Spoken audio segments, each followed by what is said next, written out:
There are so many games out there that are announced, we get really excited for them and we wait around, and then they never release. We've tackled this in videos before, but we have an updated version here in 2021 with a bunch of games we were really looking forward to that were hyped up and never released.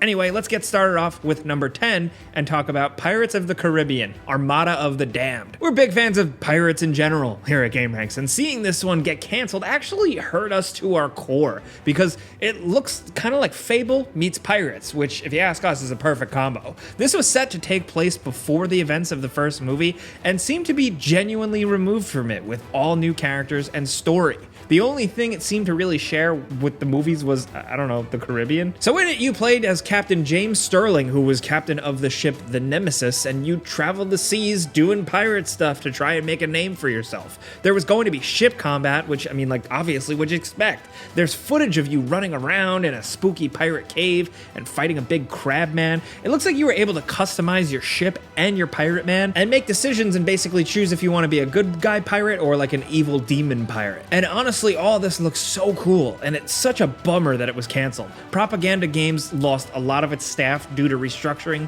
on Disney's end, and once the remaining skeleton crew finished Tron Evolution, Disney closed the studio. We don't have enough really good pirate games, and we really thought this could have been one of them, but I guess not. Now, next over at number 9, let's talk about Cyberpunk 2077's multiplayer game. Now, there's been talk for a long time from CD Projekt Red themselves that they were going to make a Cyberpunk 2077 multiplayer game, possibly within Cyberpunk 2077 itself, but as you probably know, the story goes with the release of Cyberpunk 2077, it was pretty messy and required a lot of updates, and since then, seemingly, CD Projekt Red has really kind of refocused their efforts on improving the main game and adding some content to it. The CEO of CD Projekt Red said this, and I quote, "Previously we hinted that our next AAA would be a multiplayer Cyberpunk game, but we have decided to reconsider this now. Given our new systematic and agile approach, instead of primarily focusing on one big online experience or game, we are focused on bringing online into all of our franchises one day." Now, he said this after one of the first big update patches, the 1.2 patch. And the way he phrases it, it sounds like there was bigger plans for a more standalone Cyberpunk 2077 multiplayer experience, but judging from how things were going and from what he said, we're not going to see that anytime soon. As much as people who were into CD Projekt Red and Cyberpunk are really into single player games and experiences, there is an alternate universe that exists where Cyberpunk 2077 was universally praised and loved, and from there we could have seen a multiplayer game or spin-off or expansion or something, and that could have been really exciting, but this is the cold crushing reality of 2021. Sorry guys. Next at number 8, do you guys remember Deep Down, that Capcom developed dungeon crawler that was announced back in 2013 with the PS4 reveal? It was set to be a co-op game supporting up to 4 players, and by looking at it, obviously you can clearly tell it was heavily influenced by the Soulsborne games. It was also going to be a free-to-play game. It had something weird going on though. The game actually took place in both 1494 and 2094, and you played as a raven, who is like a group that has the ability to recover historic memories by touching ancient objects, which sounds suspiciously similar to Assassin's Creed. Rumor on the street is that the game didn't preview very well when people actually got their hands on it, and that was back in 2015. We haven't heard anything about the game in years, except for a trademark renewal in 2018. So maybe after all this time, we may still get to see Deep Down, although maybe it will be a completely different game. Either way, man, time will tell. Now, next over at number 7, let's talk about Rockstar Games' game that never saw the light of day, Agent. This was teased initially in July of 2007 and was finally officially announced in June of 2009. And of course, there was excitement because it's a Rockstar game. We're always looking forward to new Rockstar games, especially if it's something that strays from their normal, more modern formula, like just another Grand Theft Auto game. No, this was something completely different. Agent was a single-player game focused around a Cold War spy adventure where you played as a secret agent doing Cold War spy stuff in the 70s, and presumably, judging from Rockstar, it probably would have had a lot of cool style to it, inspiration from old movies and intrigue, and obviously probably a really good budget. This was slated to be a PS3 title, and then it went pretty silent, and we've never seen or heard anything. Every so often it has popped up back in the news because like new, technically old concept art leaks and we get a glimpse of what the game could have been. It's all still super vague. We don't know how far along into the project project they got. But after a couple of renewals, as of 2018, the Rockstar Games Agent trademark was officially abandoned, and that's where we're at. What could have been? I don't know what could have been, just probably a really cool game from Rockstar. Bummer, man. Next over at number 6, we gotta take a trip down memory lane and talk about Starcraft Ghost. This was a spin-off from the Starcraft series. Definitely not an RTS. It was a third-person action-adventure game, and it was announced in 2002. You played as Nova, and man, people were hyped. The early glimpses for this game showed a lot of cool stealth action, shootouts, futuristic technology to get the leg up on your opponents, really high-quality Blizzard-like cinematics, and StarCraft fans were really excited for a bit of a different type of adventure and more expansion of the lore. Tons and tons of people raced to pre-order it, but unfortunately, they held onto that pre-order receipt for more than a decade. I seriously know people in real life who have held onto their pre-order receipts until they practically turned to dust. The actual official confirmation from Blizzard representatives, like straight from their mouth saying it really was canceled, wasn't really until 2014. Before that, Blizzard representatives at events, shareholder meetings, presentations, always kind of talked about how they're still working on finishing it, but it seemed like a timing thing. This was being developed for consoles, and over multiple generations, things seemingly kind of just fell apart, and Blizzard had other interests. It's a damn shame too, because a lot of people were really excited for that. Now, next over at number 5, let's talk Metroid Prime 4, actually, but specifically the original version of this game. So, you might not remember this, but Metroid Prime 4 was announced in 2017, and it was a big deal because for years, Nintendo kind of seemingly ignored the Metroid franchise, and Metroid Prime 3 was in 2007, so a return to Metroid Prime was really cool. But in 2019, Nintendo came out and officially announced that the game being developed, Metroid Prime 4, was not up to their quality standards,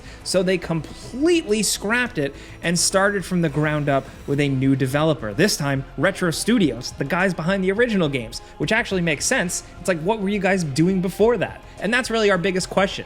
The original Metroid Prime 4 that was canceled, what was that going to be like? How bad could it have possibly been? That'll probably never see the light of day, but thankfully we're happy that Retro Studios is working on a new Metroid Prime 4 at the very least. Crisis averted. Now over at number 4, this one's probably obligatory, Silent Hills, PT that was released. It was a really cool, fun, first-person horror experience that ended with a bang. A literal trailer announcing a new Silent Hills game starring seemingly Norman Reedus from The Walking Dead and Boondock Saints, and directed by Metal Gear Solid creator Hideo Kojima and filmmaker Guillermo del Toro. That is absolutely insane to think that that was actually a project that people were so excited. PT was really exciting in and of itself for horror, and then that Dream Team team up is even better. But unfortunately, Konami and everyone involved canceled it in 2015. Without beating a dead horse, the potential was so high for something like this. We've talked about it many times, but it's also worth mentioning that a game inspired by PT called Allison Road was featured heavily for years. People were really excited about that, us included. It was a smaller indie project, but it raised a lot of attention and looked really impressive. Unfortunately, that also is never coming out. So it seems like people itching for that specific type of horror are gonna have to search even harder. Now down to number 3, let's talk Star Wars Battlefront 3. This was actually the follow-up to the original Battlefront games, not the newer ones. Free Radical was developing it, the team behind Time Splitters, so it seemed like a no-brainer. This was another Battlefront game in the same vein as the original two, which were great and really fun. And they got way bigger and way more ambitious between Battlefront 1 and 2. So 3 only had the potential to be even crazier. It looked to really embrace a lot of the fun what-if concepts, judging by some revealed concept art of really cool characters, maps, scenarios, and crazy ideas like the concept art for a dark old Obi-Wan. There were battles on the ground, and you could hop into a ship and fly up into space and start shooting down star cruisers. It was wild. And there's some gameplay footage floating around out there, thanks to some great work by some scoopers and archivists. We'll link it all down in the description below where we can.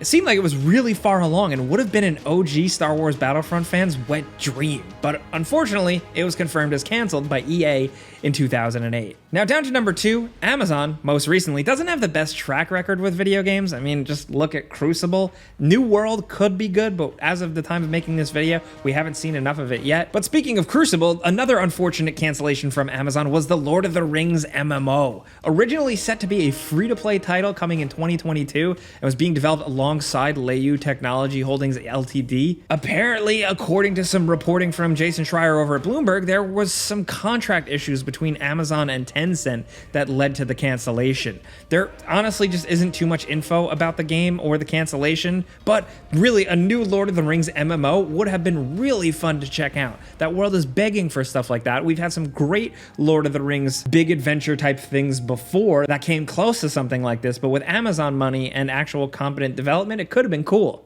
Now down to number 1, we've talked about this one a lot, but we have to mention Prey 2. It was one of our most anticipated games ever. It was announced after the first Prey game in 2006, but was more officially unveiled in 2011 as a completely new sci-fi experience where you're an American US Marshal stranded in an alien dimension, so you take up work as a bounty hunter. It was like this really gritty, seedy Star Wars Coruscant, Jango Fett, Boba Fett type of thing, with first-person shooting, parkour, and tech gadget strategy in big, open alien cyberpunk-esque cities. The potential was there for a great and possibly open world sci-fi game, and we've talked about this game to death. It went through development hell and secrecy until in 2017 it was relaunched as a completely different and new, unrelated Prey game. That game was fairly well received, but still, we think about the original Prey 2 all the time.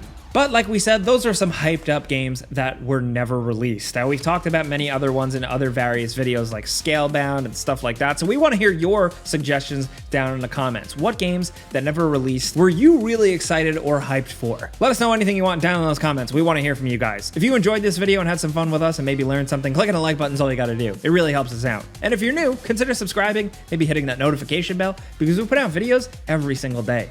But as always, thanks for watching. We'll see you guys next time.